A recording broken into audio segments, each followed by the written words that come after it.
Hey, it's Fox. Thanks for stopping by. You are watching A Pretty Psychic. I just made a list of all the psychic stories I want to tell you. I feel like Zipster. There's a bunch. I got about 11, and I know I'm going to be remembering more too. I was trying to think of all the psychics I've met in,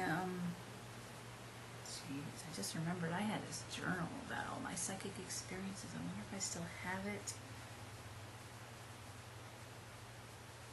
Where the hell is it if I have it? Oh my god. It's probably, I wonder if it's in my file cabinet. Let's make myself a note to look for that. Sure.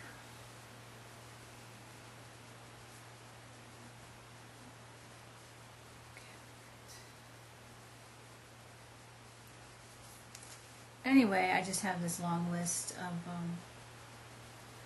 stories that I'd like to tell that I haven't been able to tell anybody because I've just been afraid for 30 years. Isn't that terrible?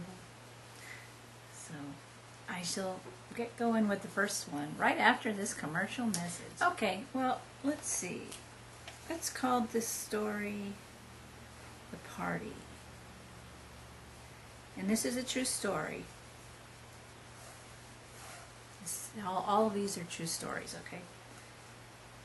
When I really like someone, usually a celebrity, if I really like them a lot, if I'm really into them, I somehow can get on their frequency. Like I know when there's some news about them or something, my spirit guide will tell me to check something, and there'll always be some kind of new information about him or something. So I get onto that person's frequency, or my spirit guide Larry is just helping me out because I know you like this person. So hey, there's some new information here, but of course I can't hear him talking to me or anything. I mean, it's just a way, it's just a knowing that you get. But what's actually going on is your spirit guide is telling you. You just can't perceive that. But that's what it actually is. That's what Sylvia says. Sylvia Brown. Anyway, so yeah, I just have this way of of getting on their frequency. Like lately I've been really into this man, and we were having kind of an intense email exchange the other night, and so we were emailing back and forth, and he'd email me and I'd reply and I'd be like, okay, I think that's done. You're trying to resolve something. Okay, are we done? Okay, good, we're done. So I go in the other room, start watching some TV or something, and I'd be like, better check my email.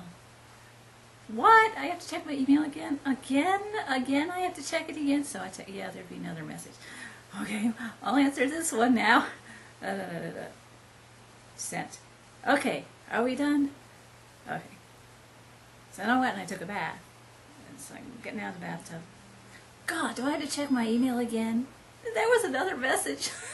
I'm like, okay, are we finished yet? So I answered that, and I said, okay, I'm going to go now. Good night. Okay, the next morning I checked the email, and there was one last email from him that he had replied that night. Like, okay.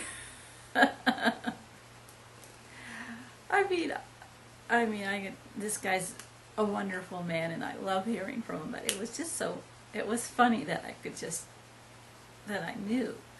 But anyway, so back in the 80s, I got very into the Gibb family, the Bee Gees and Andy Gibb, Saturday Night Fever, all of that. I'm sure there are people here that weren't even born back then, but I was in my late teens, early 20s at that point, and so that was like a big part of my life. I met them one time. I met Barry and Morris in Florida in 1983. So it was right around the same time. So I was very into them. And one night I had a dream. Actually, it was an astral projection, astral travel. And so I was out of my body, and I was in somebody else's very big house in a warm climate. There was very like a summery feeling to the place. So it was a warm climate, and there was I was in this little room. I'm sure it was furnished, but the only thing I remember seeing, like the whole focus of this room, was this white wicker something that was back up against the wall. And I was floating. I had my back pressed up against the ceiling, and it was a popcorn ceiling, so that was kind of scratchy.